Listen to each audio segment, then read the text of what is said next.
Kini po, tita. Tita, kini po ba ito? Kini po gamit sa pagkatala po rin.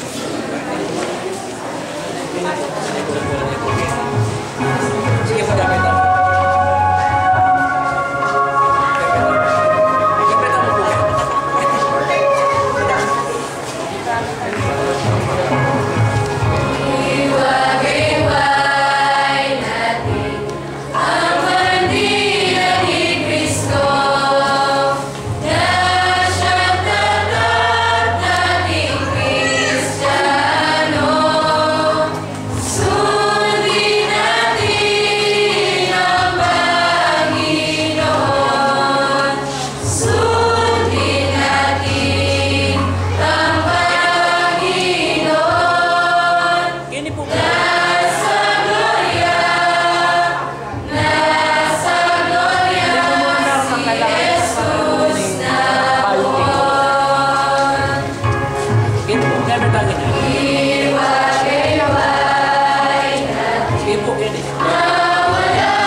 Sa aniya, ang kapakamataan sa lahat ng laman, upang bigyan niya ng buhay na walang hanggan ang lahat ng ibinigay mo sa kanya.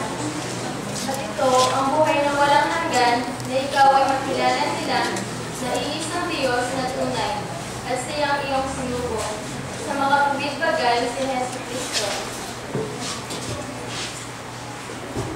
Niluwalhati kita sa lupa. Pagkaganap ko ng gawa ay ipinagawa mo sa akin. At ngayon, Ama, walhatian mo ako sa iyo rin ng kalwalhatiang aking tinalo. Sa iyo, bago ang sanlibutan ay naging gayon. Ipinahayag ko ang iyong pangalan sa mga tao na ibinigay mo sa akin mula sa sanglibutan. Sila'y iyo at sila'y ibinigay mo sa akin at tinupad nila ang iyong salita. Iyon ay nakilala nila na ang lahat ng mga bagay na sa akin ay ibinigay mo ay mula sa iyo. Sapagkat ang mga salita sa akin ay ibinigay mo, ay ibinigay ko sa kanila at kanilang tinanggap at nakakilala nilang tunay na nagbuhat ako sa iyo at nagsipaniwalang ikaw ang nagsugo sa akin. Dinadalayan mo sila, hindi ang sanlibutan ang dinadalayan ko, kundi yaong mga sa akin ay binigay mo sapagkat sila'y iyo. At ang lahat ng mga bagay na iyo ay iyo, at ang mga iyo ay akin, at ako'y lumuluwalhati sa kanila. At wala na ako sa sanlibutan at ang mga ito ay nasa sanlibutan. Yaong mga ibinigay mo sa akin upang sila'y maging isa na gaya naman natin. Samantalang ako'y sumasa kanila, ay iningatan ko sila sa iyong pangalan. Yaong mga ibinigay mo sa akin, at sila'y binantayan ko, at isa man sa kanila'y walang napahamak, kundi ang anak ng kapahamakan upang matupad ang kasulatan. Ngunit ngayon ay nariliyan ako sa iyo, at sinasalita ko ang mga bagay na ito sa sanlibutan, upang sila'y mga mo ng aking kagalaang ganap sa kanila rin. Ibinigay ko sa kanila ang iyong salita, at tinapuotan sila ng sanglibutan, sapagkat hindi sila talaga sanglibutan. Gaya ko naman na hindi taga sanglibutan. Hindi ko idinadalangin na alisin mo sila sa sanlibutan, kundi ingatan mo sila mula sa masama. Hindi sila taga sanglibutan, na gaya ko naman na hindi taga sanglibutan. At dahil sa kanila ay pinakabangag ko ang aking sarili, upang sila naman ay magpakabanal sa katotohanan. Hindi lamang sila ang dinadalangin ko, kundi sila rin naman ang mga nagsisisampalataya sa akin sa pamamagitan ng kanilang salita. Upang silang lahat ay maging isa na gaya mo, Ama, sa akin at sa ako'y sa iyo, na sila na may sumaatin, upang ang sanlibutan ay sumampalataya na ako'y sumubo mo. At ang kaluwalhatian sa akin ibinigay mo, ay ibinigay ko sa kanila, upang sila'y maging isa, na gaya naman natin na isa. Ako'y sa kanila at ikaw ay sa akin, upang sila'y malubos sa pagkakaisa, upang makilala ang sanlibutan na ikaw ang sa akin ay nagsugo, at sila'y iyong inibig na gaya ko na inibig mo. Ama, yaong mga ibinigay mo sa akin, ay ibig ko kung saan ako naroroon. Sila naman ay dumuong kasama ko, upang makita nila ang kaluwalhatian ko na ibinigay mo sa akin, sapagkat ako'y iyong inibig bago natatag ang sanglibutan. O Amang Banal, hindi ka nakikilala ng sanlibutan, ngunit nakikilala kita. Nakikilala ng mga ito na ikaw ang nagsugo sa akin. At ipinakilala ko sa kanila ang iyong pangalan, at ipakikilala ko, upang ang pag-ibig na sa akin ay inibig mo, ay mapasa kanila, at ako'y sa kanila.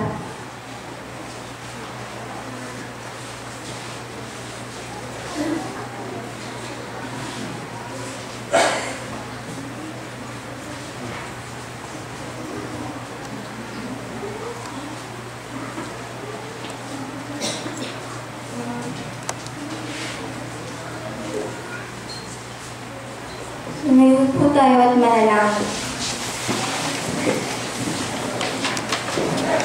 Panginoon, muli nagkasama-sama po ang inyong mga anak sa araw na ito. Dahil sumapit na naman po ang anibersaryo ng aming lunduyan. Nagpapasalamat po kami ng marami sa walang sawang pag-iingat at paggabay mo sa amin. Panginoon, sa oras din pong ito, hinihingi din po namin ang iyong pagbabasbas sa mga gagamitin mong kasangkapan. Bigyan mo po sila ng lakas ng pangangatawan para matupad nila ang mga tungkuling pinagkaloob mo sa kanila. Ganon din po, Panginoon, ang mga kapatid namin na wala sa oras na ito, lalong-lalo na ang mga anak mong nasa bangig ng karamdaman. Panginoon, palakasin mo po sila para sa mga susunod naming pagtitipon, makasama namin silang sasamba at pupuri sa iyong banal mong harapan. Panginoon, hinihingi din po namin ang iyong kapatawaran sa aming mga nagawang kasalanan. Wala po kaming naigaganti sa mga pagpapala mo, Panginoon, kung hindi ang sambahin at purihin ang banal mong pangalan. Ang lahat ng ito ay hinihiling namin na sana'y tinanggap mo ang aming mga dalangin. Sa pangalan ng Panginoon, salamat. Amen.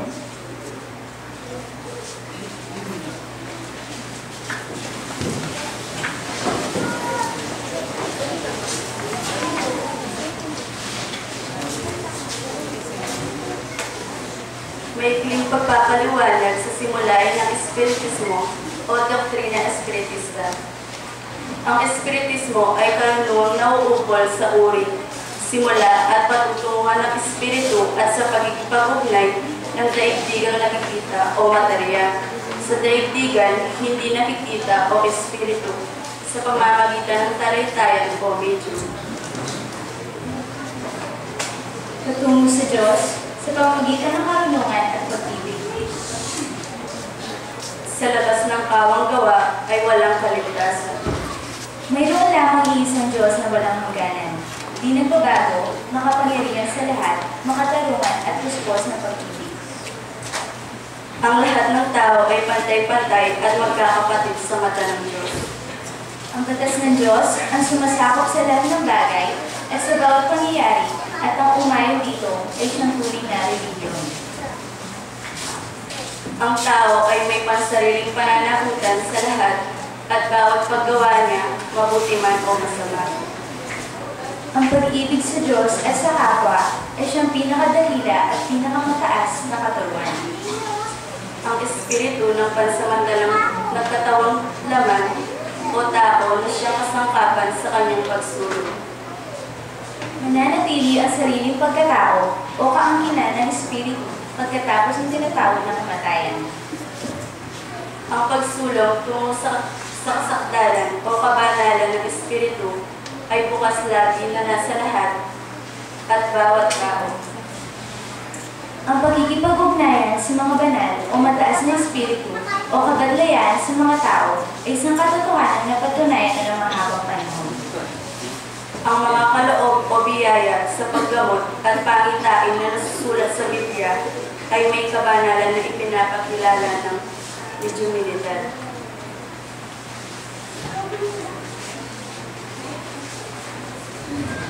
Isang magandang gabi po sa ating lahat and welcome po sa ika-43rd anniversary ng Sentro Sibol Davao Beningbe. To formally start our program, may we call Hermano J.J. Sison, Local Youth President of Sibol Davao Beningbe para sa kanyang opening remarks.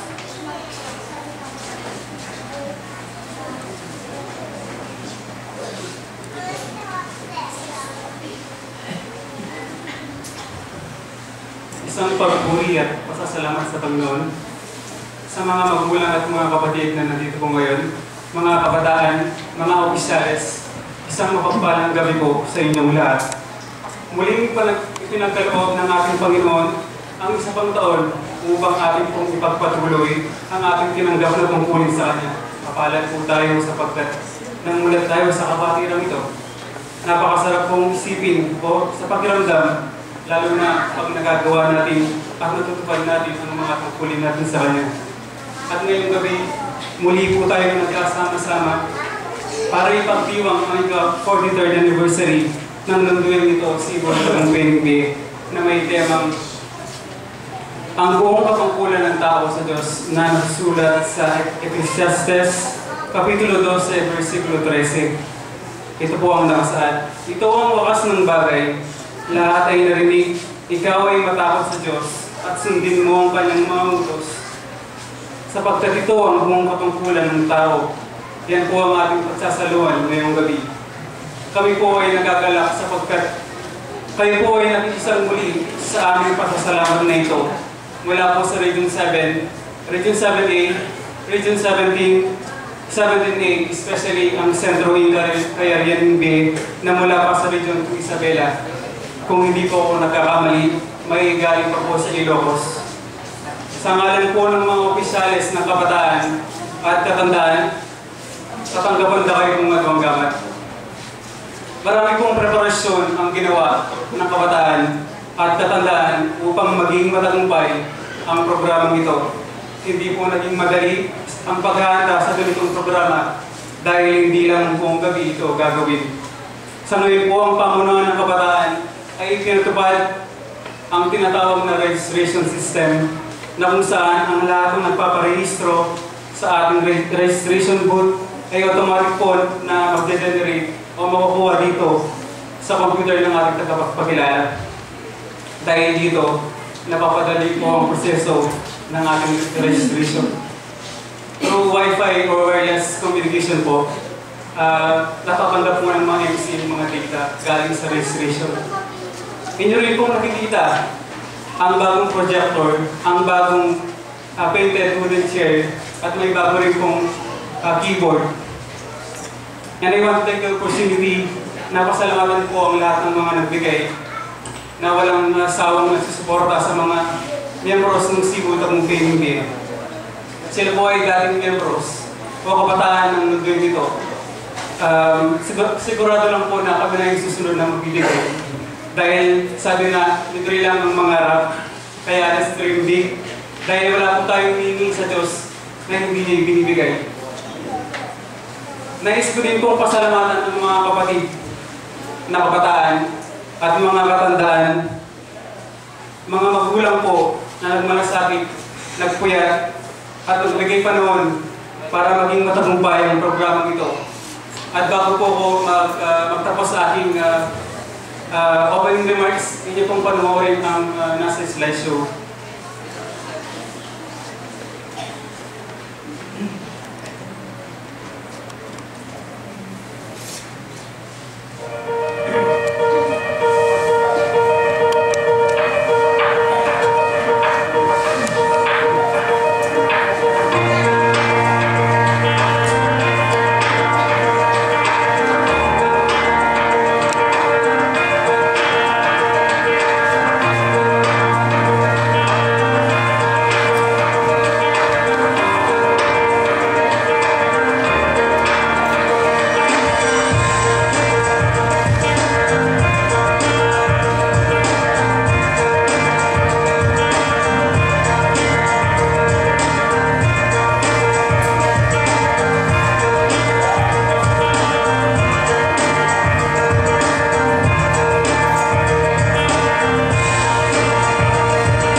makikita ang Facebook account ng Cebu Campaign Bill. Ang lahat po ng gustong kumuha ng copy nito ay makakuha libre po sa ating Facebook account na tinatawag na Facebook page ng Cebu Campaign Bill. Just search facebook.com/CebulYouth and makikita nyo na po ang publication nito.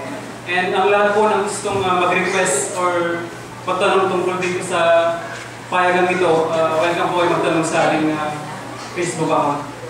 At yan naman po muli, maraming salamat po sa inyong lahat, sa inyong pagdalaw ngayong gabi. At welcome to our 43rd anniversary.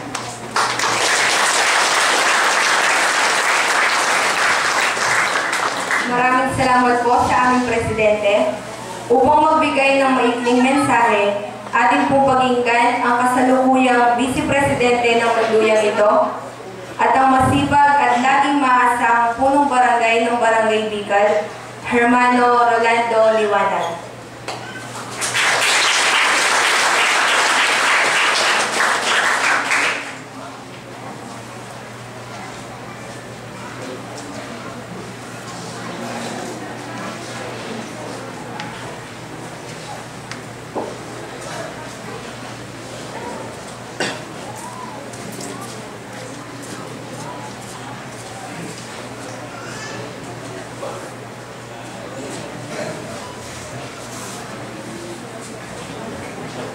On behalf of Barangay Captain Rolando Liwanag, muna po iabot ke yung masaya at malugod na kabingin kikiratabong Diyos, padwa po kinayo pirami at karapano pa kong kailangan. Yako po yung pepa talakaran ng kapitan kasi po atin niya pong importante pong pintalan. Walang nga pong pintala atin niya pong pintalan importante, itamo pa po yung puso na. At kaya niyo pong bisita mi, pasalamat kayo po kaya kayo pamamon tayo.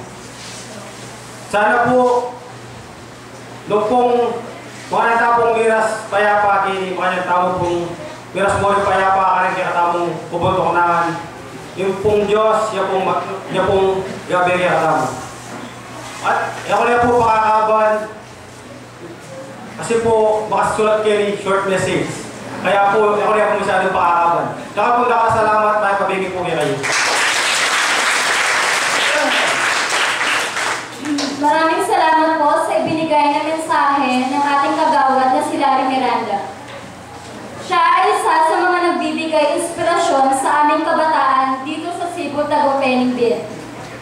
Atin itong pakinggan ang former KPEP Regional President Hermano Christian para sa kanyang inspiring message.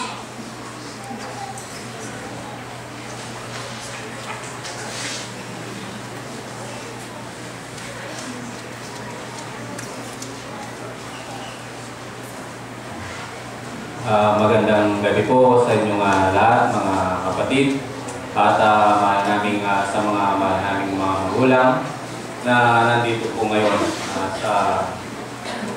Muli,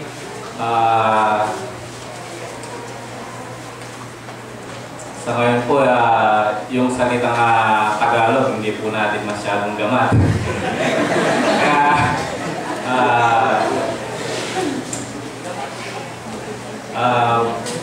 Muli ko mo pong ipakilala kaya kayo nung makanan pong sana po munyo pong inspirasyon karigbalang betong atmet uling kaya tao pong kapaternity muna po yapin po yung tema ngayon nano po yung katungkulan ng tao ng Diyos. Katungkulan na po ng tao ng Diyos yung maniwala po. Pan ganito, miligtas tamo. Uling kaya pong pangayat siya po kini, uri ko pong dakayan. Itang maging katungkulan kung milabas sa niya pong metong pa pong kainakan bilang Regional President bayo po mabangal o bayo po Medina na 7A. Kanita po, egeman po buri kanakong tungkulan, huling masyado akong malwalas. Pero mo po nakarami ing Concepcion, Kapas, Pampanga, Sambales, makanya po karagul kanita. Ing meron masasakupanan ing manungkulan.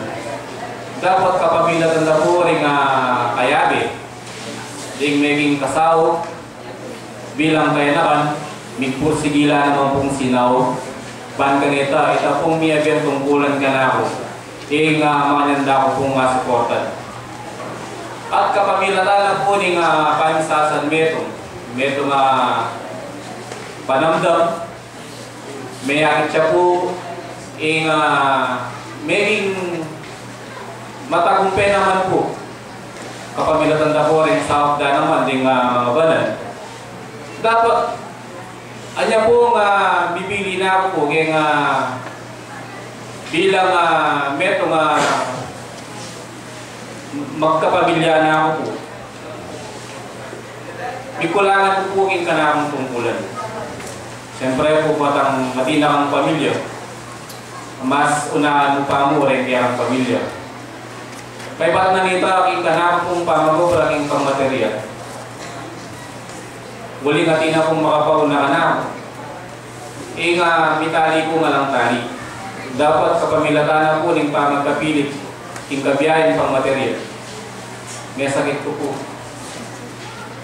May sakit ko po hanggang 4 na buwan mo na alos bayo pa ako po. Malibat kay 2007 hanggang pong 2011 na may kakapanamdaman niya po yung kanakong katawan.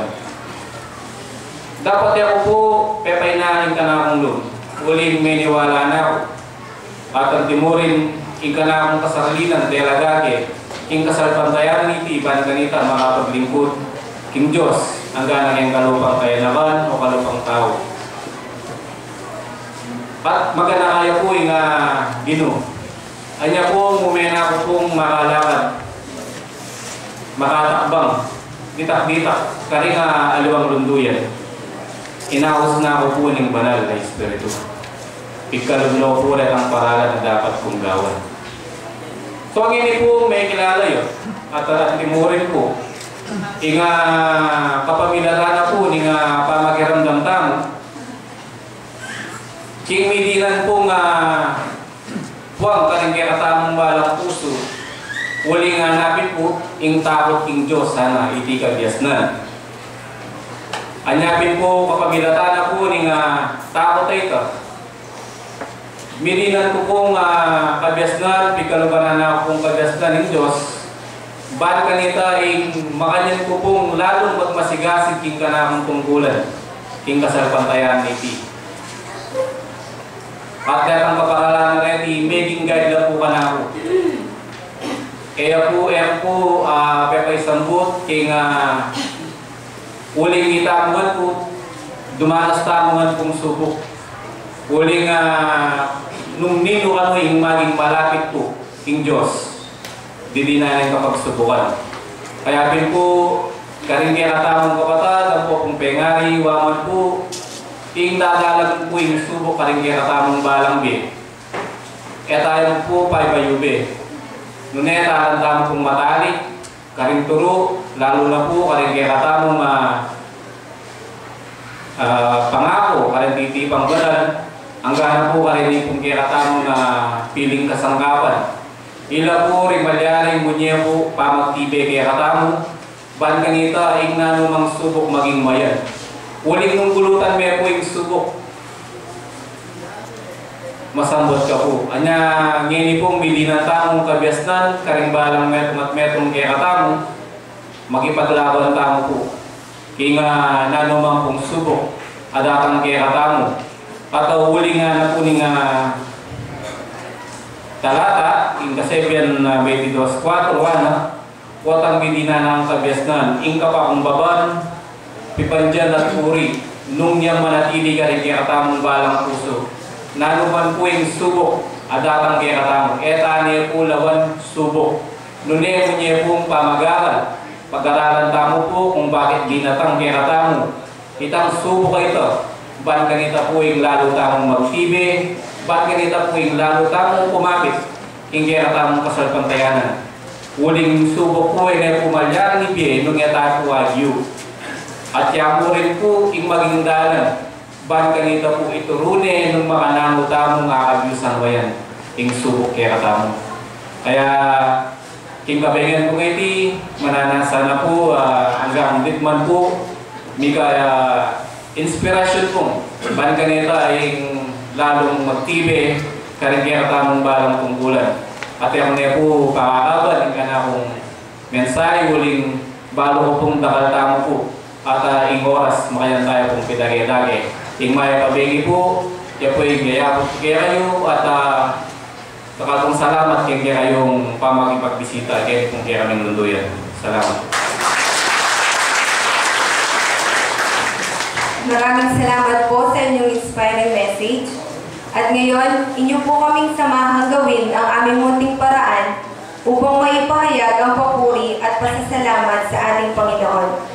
Ang pag-awit ng mataimtim at paghawak ng sinting kandila sa pangunguna ng mga kwel na susundan ng isang awiting pang-espiritu bilang paghahanda sa pag-aatid sa atin ng mga banal na mensahe sa pamamagitan ng ating medium na si Hermana Evangeline David.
sumusunod at gumagawa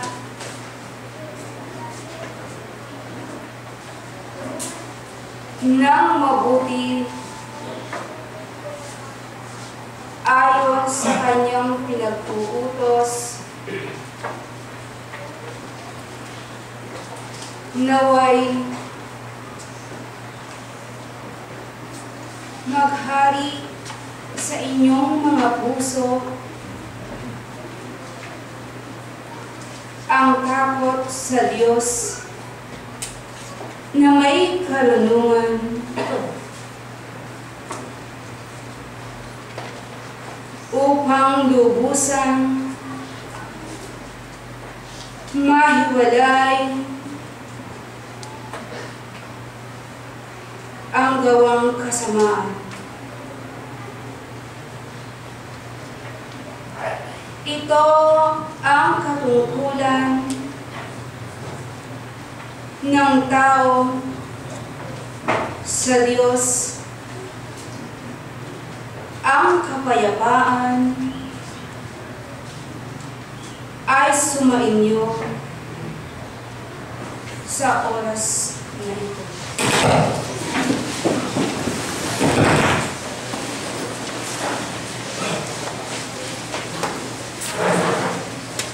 Sa lahat ng mga nagsipaglakbay, nagbungo, nagsakripisyo sa banal na pagtitipon na ito upang kayo ay makiisa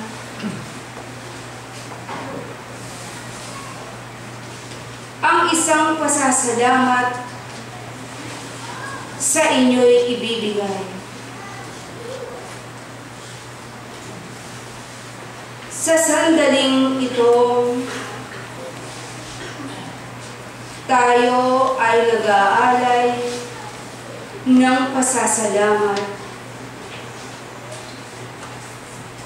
sa Poong may kapal na siya ang may likha upang lalo ninyong kilalanin ang kanyang mga ipinahayag nang sa ganon inyong masumpungan, inyong gampanan ang inyong mga tungkulin bilang tao. Kay sarap isipin na mayroon kayong Diyos na kinikilala. Patuloy na nagpapahayag at nagpapakilala sa inyo. Upang nang sa ganon, maaari ninyo siyang masumpungan sa oras ng iyong kagipitan, sa oras ng inyong pangangailangan. Subalit, inyo lamang siyang masusumpungan kung kayo'y ganap na sumusunod sa kaniyang kautusan